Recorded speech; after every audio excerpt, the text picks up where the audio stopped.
ওনাকে শিক্ষা দিতে গিয়ে নিজেই শিক্ষা পেলেন। ভিডিওটা খুবই গুরুত্বপূর্ণ, মনোযোগ দিয়ে দেখে যাবেন। এই তোরা না কি কইছিলাম এরম ভাবে রাস্তাঘাটে চলাফেরা করিস না?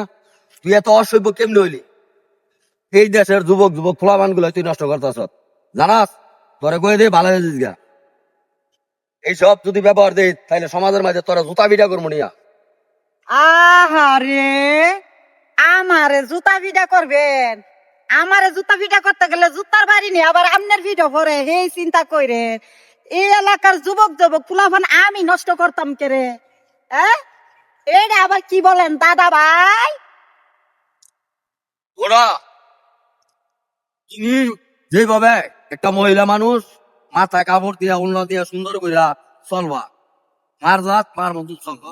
আর তুমি যে পরিবেশে চলো, নোংরা পরিবেশে, এইসব পরিবেশে এই দেশের মধ্যে মুসলমান কোনো মাইয়ারা চলে না, জানো? ভালো হয়ে যাবে, তোমার কয়ে দিয়ে ভালো হয়ে যাবে, ভবিষ্যতে ভালো হয়ে যাবে। হাই রে, আমার কি জ্ঞান দেওয়া লোকটা গো! সব মাছে গুখা, গাউরা মাছের নাম ও হুজুররা ফাঁদ দিলে হুজুরার ফাঁদ গন্ধ নাই, আর আমরা ফাঁদ দিলে গন্ধ, কি গন্ধ! হুজুরার গন্ধ নাই।